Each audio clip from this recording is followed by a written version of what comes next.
Dear students, welcome.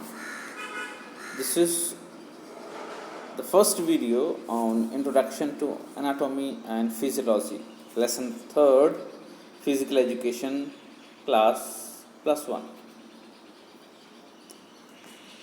In this video, we are going to do Introduction to Anatomy and Physiology, and the next video probably will do contribution of anatomy and physiology in the field of physical education.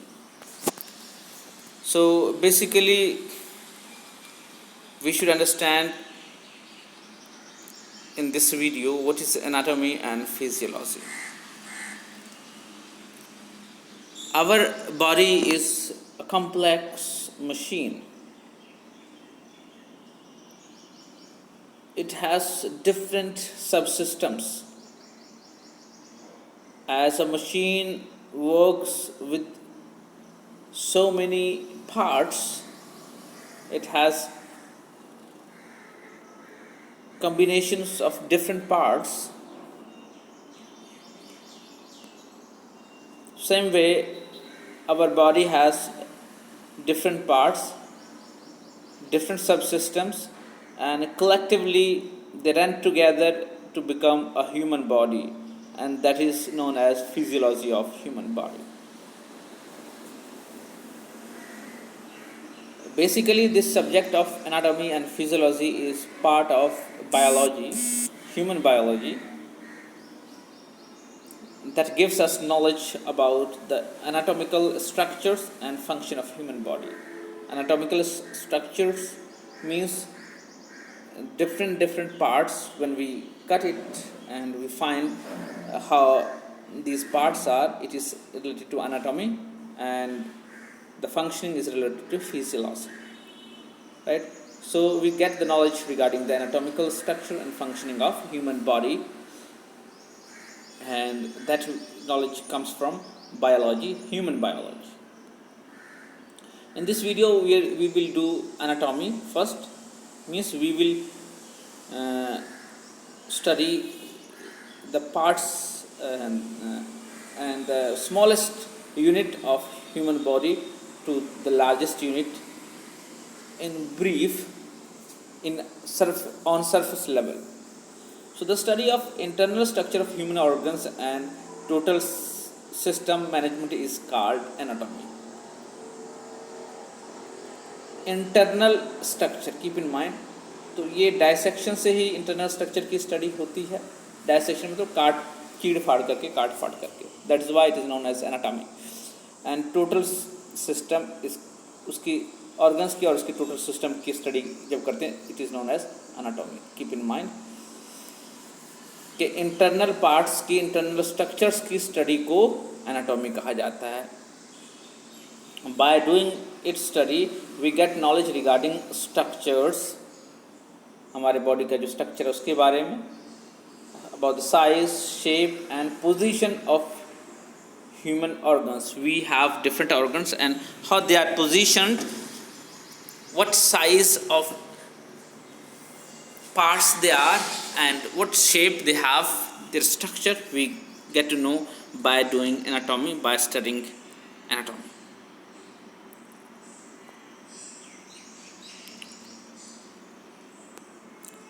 Okay, so by doing the study of anatomy, we come to know the human organs are formed with the origin of human cells. Basically, cell level, human cells then come together to make tissues. Tissues are formed with a group of cells, right? And the group of tissues come together and form organs. And combination of organs or subsystems related to organs form a system that is known as body system, total body system. Hopefully this anatomy is clear to you. What is anatomy? Anatomy is basically the study of internal structure of human organs, right? It's about the structure, about the size and the shape and position of human organs. So this is known as anatomy, and it is basically part of human biology. Human biology starts with cells, human cells. Cells are the basic units, fundamental units. They together form tissues, and tissues together form organs. Keep in mind. So this is a picture of cell. This is a picture of cell. This outer part is known as cell membrane. Then we have this portion, this endoplasmic reticulum, and this one, and this area is cytoplasm, and this one is mitochondria, and this is nucleus and nucleolus, and this is nucleus, and this is nucleus. This whole part is nucleus, and in center it has nucleolus. Then a centriole. These are centriole, and these are isosome, and then we have these small points. They are known as ribosome. These are ribosomes. You can see these ribosomes. So basically this is a cell structure, right? And this is one structure, cell of animal. This is not human cell structure, right? Animal. So this is how cells are made. Normally cells. Now cells are the fundamental unit of life. We cannot see the cells and cell organs with the naked eyes. Cell और cell में क्या क्या है उसको हम necked आई से नहीं देख सकते, यानी खुली आंखों से नहीं देख सकते. We have to use microscope. Cell store food inside them and produce energy by oxidation of food.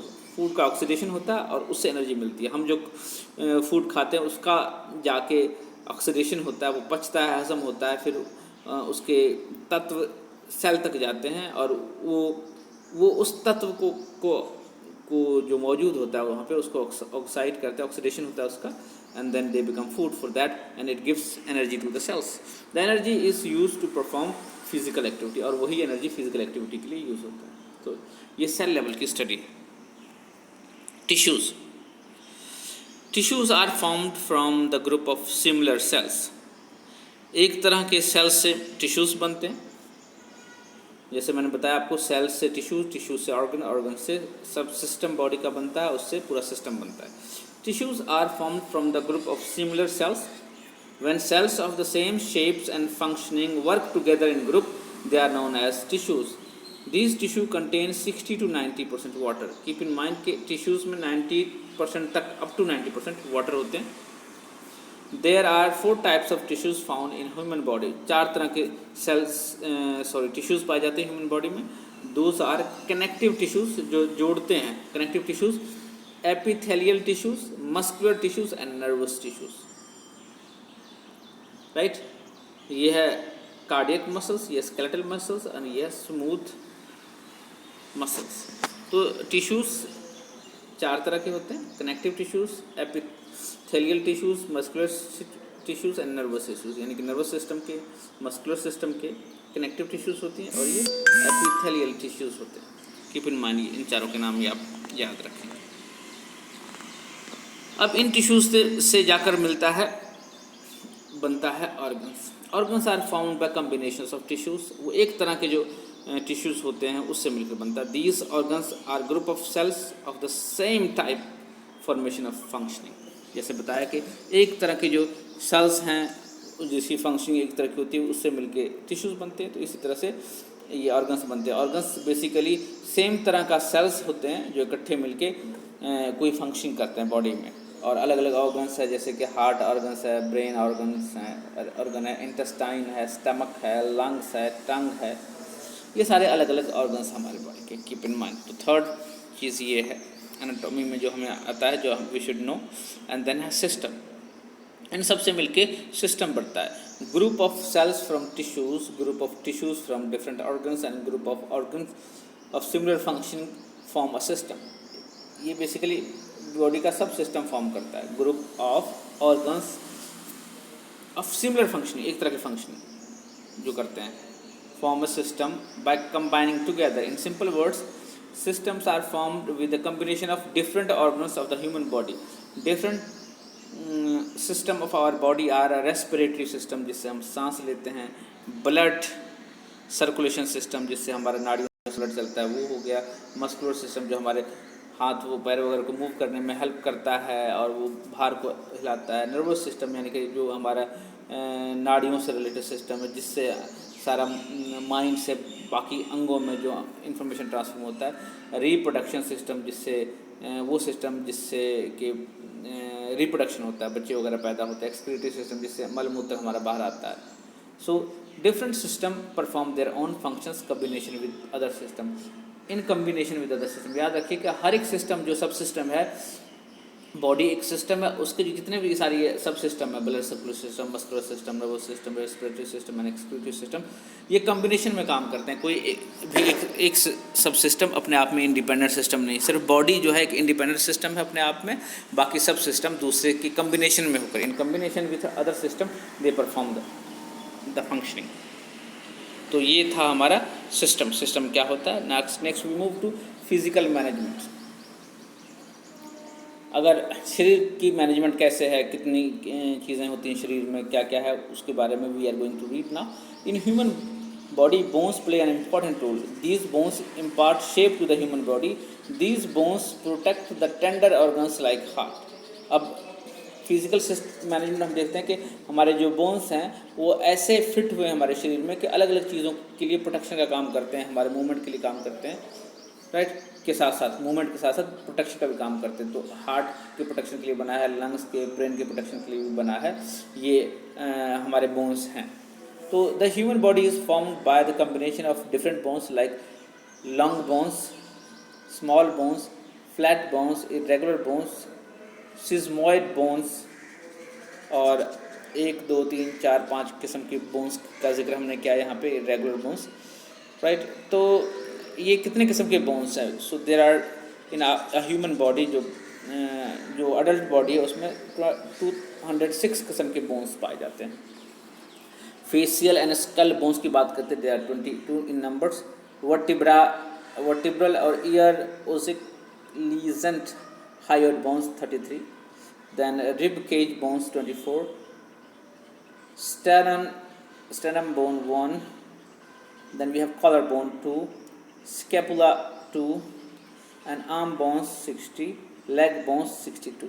So total we have got 206 bones. Keep in mind हमारे बॉडी में 206 bones है।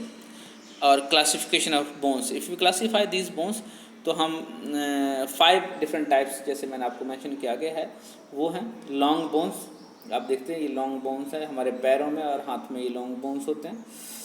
सो long bones, this type of bones are found in arms and legs and help us move around and perform various activities. Physical activities are not possible without these bones. तो ये long bones होते हैं। Then we have small bones, छोटी छोटी movements जो हमारे पाँव में, पंजों में और होते हैं, वो हैं ये small bones. These bones are small size, cubit shaped and are of spongy in nature. Spongy भी होते हैं, यानी कि स्पॉन्ज सा होता है, ज़्यादा हार्ड नहीं होता है। और these bones are covered with layer of connective tissues, connective tissues से ये जुड़े होते हैं। These bones are stronger than the long bones which enable them to bear maximum weight. इसकी वजह से ये मैक्सिमम वेट बेयर कर लेते हैं। These bones are found in ankle and wrist, ये एंकल और रिस्ट में पाए जाते हैं स्मॉल बोन्स। रिस्ट वाला हिस्सा ये है और एंकल पैर में जो का एंकल जो। Then we have flat bones. Flat bones की बात करते हैं तो नॉर्मली फ्लैट बोन्स हमारे फेस और सिर में होते हैं। So these types of bones are made up of combination of 2 layers of spongy bones. देखिए स्पॉन्जी बोन्स का लेयर से बना हुआ bones and compact bones. These bones are flat and thin at the end of this, flat और thin होता है and में, bones are covered with layer of cartilage, इसके ऊपर कार्टिलेज होता है, ऊपर नीचे भी ये कार्टिलेज है। These bones are found in ribs, ribs में, स्टर्नम में एंड स्कैपुला में, राइट। तो then we have irregular bones. Irregular bones basically vertebra वगैरह में पाया जाता है। तो these type of bones have no fixed size. The structure of these bones is complex. These bones protect the tender organs like nervous tissues, जो हमारा nervous tissues उसको बचाता है, and spinal cords को बचाता है, जो सबसे important है। And these bones are found in the skull and spine. ये skull में भी मिलता है और spine में, ये देखिए हमारा spinal cord. Then we have sesamoid bones. These bones are small, free moving and sesame seed like bones. Button थोड़े थोड़े जो गोल से होते हैं ना, दाने की तरह, वो उस तरह का होता है, सीजम सीड की तरह। These bones are small, thin and flexible. These bones develop in muscles tissues. ये मसल टिश्यूज में डेवलप होते हैं, close to the joint bones. These bones help in formation of sesamoid bones. तो ये इससे sesamoid bones बनते हैं, ये बटन की तरह होते हैं बेसिकली, और हमारे पैरों में और जोड़ पे जो छोटे छोटे हैं ये वहाँ पे होते हैं। Let's talk about joints now. तो where 2 or more ends of bones are joint, that position is called joint. Human body move and perform activities because of these joints only. अगर joints ना हो तो मूव करना possible ना हो, हम leg move करते हैं, हैंड मूव करते हैं, तो ये joints की वजह से है। तो joints are capable of bearing maximum pressure weight due to human activities, right. So joints type कितने होते हैं? बेसिकली 3 जॉइंट्स टाइप होते हैं, immovable joints, movable joints and slightly movable joints. तो इमूवेबल जॉइंट्स जो होते हैं, दे आर बेसिकली हेड और फेस में, दीज आर इमूवेबल जॉइंट्स, जिसको हम मूव नहीं करते हैं, इवन फेस में होता है ये। तो these joints which do not have any movement are called immovable joints. The end of the bones of these joints are formally impaired, जो एंड होते हैं वो बहुत जुड़े होते हैं, विच ईच अदर, गैप नहीं होता है। That's why there is no space in these joints and they do not move. Thus these joints are called immovable joints and these types of joints are found in face and skull. Movable joints